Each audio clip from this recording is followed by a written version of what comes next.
Hello students, in this session we are going to learn digital signatures, its implementation, algorithms and the standards related to this digital signature.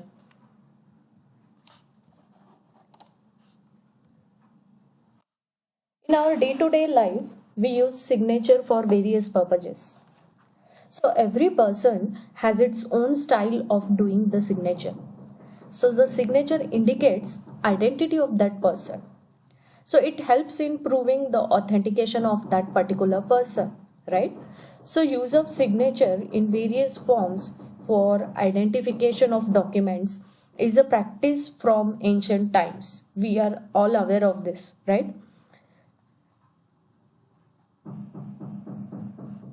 Nowadays, after using the credit cards for the purpose of paying bills, we have to sign a slip which is supposed to be verified by the salesperson by comparing the same with the signature on the card.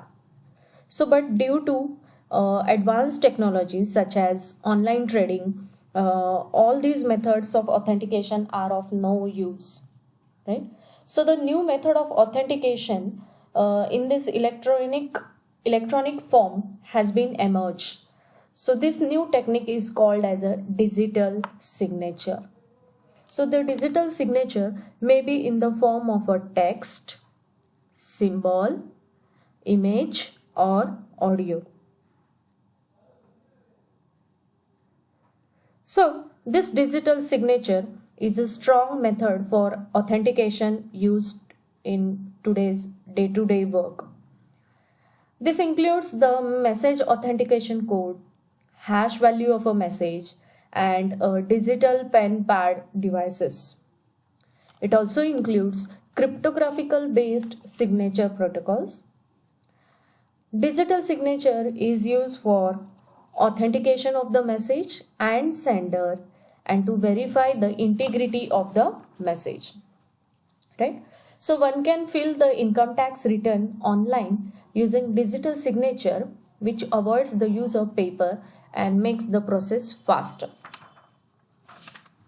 Next, in asymmetric encryption technique and public key cryptography are used for digital signature.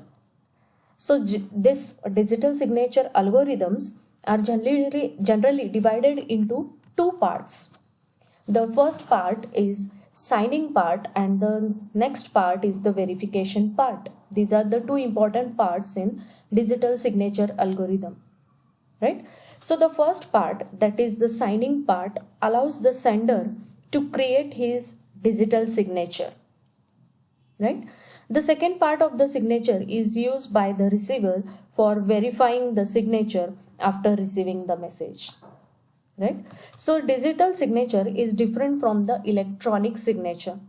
Electronic signature is not necessarily cryptographic based for identification of the sender. Sometimes phone, fax transmission, and telephone addresses are treated as electronic signatures.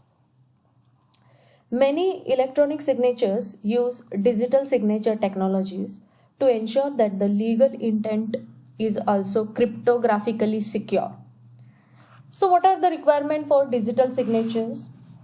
First, it must be in the form of a pattern of bits. This is the first requirement. Second requirement is that the information unique to the sender should be used for the generation of signature. So this information helps in preventing the forgery and denial. Right?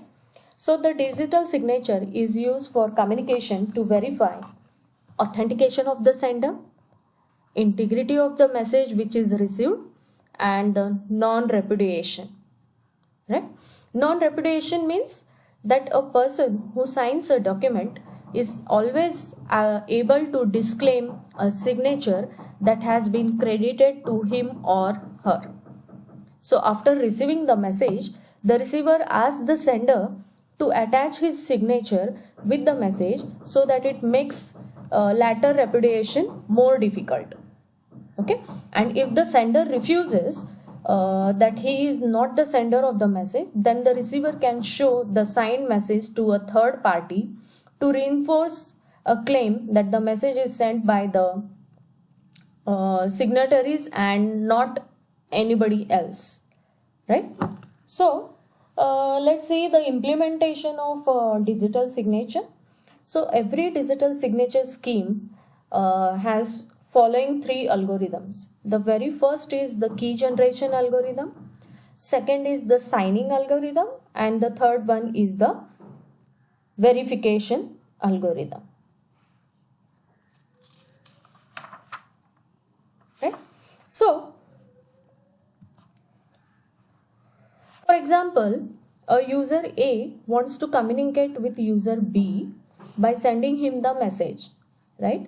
So user B wants to verify if the message has surely come from user A, whether that user A is a trusted registered sender or not. So user A signs her message and then send to the user B. For this, the user A had generated the digital signature for the said message using her private key, right? So user A के पास जो message है, that message has been encrypted with the help of a private key of A, as well as a digital signature of A has been attached to that message, right? So digital signature is in the form of a string of bits. After receiving the message, user B wants to know that whether the message has really been sent by a user A or somebody else. So for this, user B uses the verification algorithm. She uses the message and the digital signature as input for the verification algorithm and decrypt the message using user's A's public key. See, whenever the receiver that is B, user B receives the message, it checks whether it has been sent by user A, and whatever the digital signature and message has been received, that message is decrypted using the user A's public key. So if the digital signature matches, then the user B can be confident that the message has really been sent by user A, right?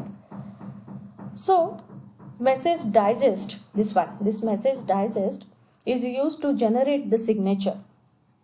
So the message digest is calculated from the plaintext or message, right? So there is your original plaintext message, right? Based on this, the message digest is calculated, right? So the message digest for two different messages are never same. If suppose there are two different messages, then the message digest will be different for these two different messages, right? So the message digest is encrypted. This message digest is encrypted using user's private key, right? Suppose here user A is there sending a message. Based on this message, the message digest has been generated. Then this will be encrypted with the help of a private key of user A, right?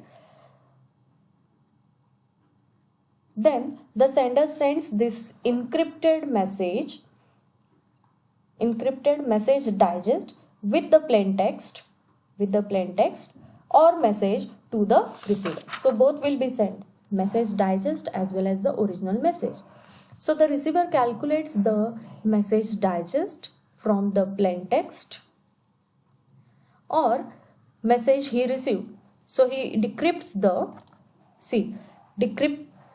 encrypted message digest using the sender's public key. If both the MDs are not same, then the plain text or message is modified after signing, right? So it has been explained here in this diagram that whenever the receiver receives this encrypted message digest, it will start decrypting, and if the message digest which is present at the receiver side and at the sender side, if they are not equal, then that means the message has been modified before signing or after signing it got modified. If they are equal, then there is no updations or modifications in the original message, right? So here the first step is generation of digital signature by the sender, and at the receiver side we have the verification of digital signature by the receiver. So in digital signature, the signature or hash value of the message is encrypted using encryption techniques, but the signature or hash value is very small. So in digital signature, the encryption technique cannot be used for large messages. So as compared to digital signature, more efficient methods are available. Signed document may be sent after encryption over an insecure channel like any ciphertext. Okay, so generally user A first uses message digest algorithm like MD5 or SHA1 and generates the hash value, that is MD of the message. Then he digitally signs the resulting MD, right? So an insecure MD can compromise the digital signature. So for example, if it is possible to generate MD collisions, it might be feasible to forge digital signatures, right? So in digital signature, a message digest is signed instead of the complete message, right? So this has the following advantages like efficiency, that is the size of the digital signature is small and thus it improves the performance of the algorithm. Then integrity of the message has been maintained here, right? Now we are going to learn the DSS, that is digital signature standard. Okay, so for performing a digital signature of any message or document, some standard is always required. So this standard is called as digital signature standard. DSS stands for digital signal standard. This DSS is a standard, whereas DSA is a algorithm. Whereas DSA is an algorithm. DSA stands for digital signature algorithm. Now, so using this algorithm, a signature is generated which includes a pair of large number which is represented in the form of string of binary digits. So a set of rules and parameters are used to compute the signature, right? So the DSA algorithm has three parts: key generation, signature generation, and signature verification. So using user's private key, a signature is generated. Sender's public key is used for verification of signature. So anyone can verify the signature of a sender. So in signature generation, the message digest of a message is computed using secure hash algorithm. So here the signature is generated using this message digest, that is MD. After that, the sender sends the signature with the message to the receiver, right? So whatever the message is there, it will be encrypted with the private key of the sender, right? So the sender sends this signature with the message to the receiver, right? Now on the receiver side, the receiver is first intended to verify, right? See, this is DSA signature and this is DSA verification, right? So the receiver is first intended to verify the signature using sender's public key, right?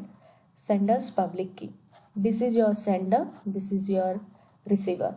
At the sender side, signature generation takes place, and that signature plus the original message is encrypted using the sender's private key. It is sent to the receiver. Receiver will first verify by decrypting the message digest using the sender's public key, right? So the receiver should use the same hash function to calculate the message digest of the received message. The hash function is specified in a separate standard, the secure hash standard, right? So what are the applications of this digital signature? This digital signature provides the integrity and authentication. So third party also verifies the authentication of the sender using digital signatures.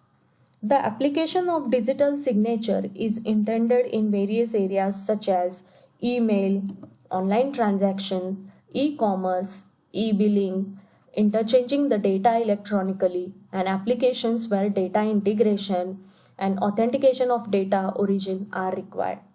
So nowadays, e-registration of flats and other properties also use digital signatures for authentication.